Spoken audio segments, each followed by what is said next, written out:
ค่ะสวัสดีค่ะนางสตาพรพรามนาคค่ะมาจากจังหวัดสุราษฎร์ธานีของอบจ.จังหวัดสุราษฎร์โดยการนำของนายกโสภากาญจนะค่ะได้มากราบพระบรมศพรู้สึกว่าปลาบปลื้มในฐานะคนไทยเป็น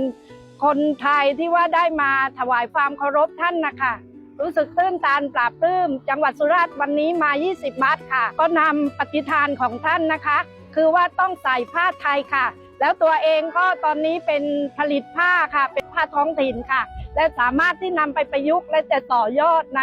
พระราชโองการของท่านให้ดียิ่งขึ้นค่ะถ้าไม่มีท่านก็ไม่มีเราค่ะเป็นแบบอย่างคือจะไปสอนคนในหมู่บ้านในชุมชนและเป็นวิทยากรที่จะทำผ้าไทยให้เรื่องลือไปทั่วโลกต่อไปค่ะ